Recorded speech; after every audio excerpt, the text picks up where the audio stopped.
क्योंकि देखिए दो जज है। मैं इससे पहले की बात को तफसील से करूंगा, सिर्फ ये बता देता हूं कि वजीर दाखिला ने एक स्टेटमेंट दिया जिसके बाद ये सूरत शुरू हुई है। वजीर दाखिला का ये कहना है कि जिन लोगों ने काजी फायज ईसा के खिलाफ बैरून मुल्क एहतजाज किया, वैसे तो हुकूमत इसको हमला करार दे रही है। हुकूमत का ये कहना है कि काजी फायज ईसा के ऊपर बैरून मुल्क में हमला हुआ है। और जो हुक्म दिया मैं एक्सप्रेस न्यूज की खबर आपको पढ़ के सुना देता हूँ, जरा सिंपल कर देते हैं ना। जो टीवी चैनल ने कहा है, जो अखबार में लिखा है, वो आपको पढ़ के सुनाता हूँ ताकि उसके ऊपर तजिया करने में, आपको हकायक बताने में आसानी रहे। वजीर दाखिला ने कहा कि लंदन में साबिक चीफ जस्टिस काजी फायज ईसा और पाकिस्तानी हाई कमीशन की गाड़ी पर हमला अफसोसनाक है। नादरा को हमला अबू की शनाख्त के लिए फौरी इकदाम और शनाख्ती कार्ड मंसूख करने का उन्होंने हुक्म दे दिया है कि जनाब शनाख्त करें। इनके खिलाफ FIR भी दर्ज करने की बात की गई है। इनके खिलाफ कानूनी कार्रवाई भी की जाएगी। पाकिस्तान में FIR दर्ज करके मजीद कार्रवाई की जाएगी। हमला आवरों के शनाख्ती कार्ड ब्लॉक किए जाएंगे और पासपोर्ट मंसूख किए जाएंगे।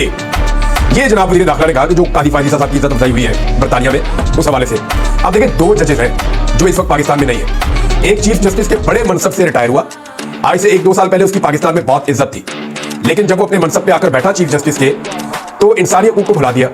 बदतरीन इंसानी हकूक की खिलाफ वर्जियां हुई। हर गलत काम के अंदर काजी फायज ईसा साहब ने सहूलतकारी की। तारीख का बदतरीन मैंडेट चोरी हुआ और काजी साहब ने सहूलतकारी की। यानी जो कुछ भी इस मुल्क में हुआ, जो बुरा हुआ, उसका हिस्सा काजी साहब जरूर बने और उस पर फख्र भी करते रहे। बल्कि अपने मुखालिफिन को ना सिर्फ कुचलते थे बल्कि उनका मजाक भी उड़ाते थे। यानी काजी साहब ने कहा था ना कि अगर आप किचन की गर्मी बर्दाश्त नहीं कर सकते तो फिर आप निकल जाए, आप वहां से निकल जाए। तो यही वो काजी फायज ईसा साहब जो जुल्म के ऊपर मुस्कुराते थे, इंजॉय करते थे। अब काजी साहब जो है वो बरतानिया में मौजूद है, तो पाकिस्तानियों ने उनके खिलाफ एहतजाज किया। दूसरी तरफ एक और जज है और इस जज ने काजी साहब का साथ दिया हुआ है माजी में, लेकिन जब जुल्म हद से बढ़ गया तो इस जज ने जुल्म के खिलाफ खड़े होने का फैसला किया और जालिम का साथ नहीं दिया, जिसकी पादाश में जस्टिस मंसूर अली शाह साहब की मैं जिक्र कर रहा हूं कि उन्हें चीफ जस्टिस ऑफ पाकिस्तान बनना था, लेकिन क्योंकि उन्होंने कंप्रोमाइज नहीं किया, काजी की तरह उन्होंने जुल्म जारी रखने का जो है वो वादा नहीं किया, लिहाजा उन्हें चीफ जस्टिस नहीं बनाया गया। वो भी इस वक्त पाकिस्तान से बाहर है। वो सऊदी सरजमीन के ऊपर इस वक्त उम्रे की अदायगी कर रहे हैं और उम्रे की अदायगी के दौरान देखिए दोनों चीफ जस्टिस को, दोनों जजों को जो है वो आवाम ढूंढ रही है। दोनों जजों को ओवरसीज पाकिस्तानी ढूंढ रहे हैं। एक जज को ढूंढ रहे हैं कि वो लानत मुलामत करें, उनके ऊपर एहतजाज करें, उन्हें उनके मजालिम याद दिलाए जाए और उनके खिलाफ जो है वो आवाज उठाएं। दूसरे जज को ढूंढ रहे हैं कि एक तस्वीर उनके साथ बन जाए। दूसरे जज को ढूंढ रहे हैं कि उस जज के साथ कोई उसके हाथ का बोसा ले रहा है, कोई उसके सामने खड़ा हो रहा है, कोई उसके साथ चलने की कोशिश कर रहा है, कोई उनके लिए दुआ कर रहा है, कोई उन्हें तोहफा देना चाहता है, कोई उनके साथ तस्वीर बनाना चाहता है। यानी दोनों का कितना फर्क है। एक जज के साथ कोई सिक्योरिटी नहीं है, वो जहां जाते हैं पाकिस्तानी उनकी हिफाजत करते हैं, पाकिस्तानी उनसे प्यार करते हैं, उनके लिए दुआएं करते हैं, नेक तमन्नाएं उनके लिए और उनका ख्याल रखते हैं, उनके साथ तस्वीरें बनाते हैं। ओवरसीज पाकिस्तानी, किसी पॉलिटिकल पार्टी के किसी बंदे को कोई शिकवा नहीं है। दूसरी तरफ एक जज है ओवरसीज पाकिस्तानी जो है वो प्यासे प्यासे फिर रहे हैं, जज में नजर आ जाए, अब इसके खिलाफ एहतजाज करें और आपने वो मंजर देख भी लिया। अब मामला यह है कि वजीर दाखिला किस हैसियत में और किस कानून के तहत ओवरसीज पाकिस्तानियों के खिलाफ मुकदमा भी दर्ज करेंगे और उनके पासपोर्ट और ID कार्ड भी ब्लॉक करेंगे। सवाल है ना, कैसे कर सकते हैं? How is it possible?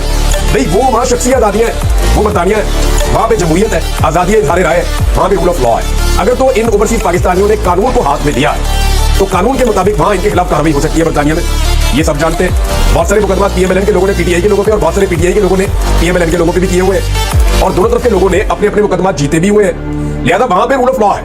आपने अगर मुकदमा करना है तो वहां पे करें। अगर कुछ गलत हुआ है, जिसको आप हमला करार दे रहे हैं वो तो एहतजाज था, लेकिन अगर किसी शख्स ने लिमिट क्रॉस की है तो उसके खिलाफ कानूनी कार्रवाई बरतानिया में हो सकती है।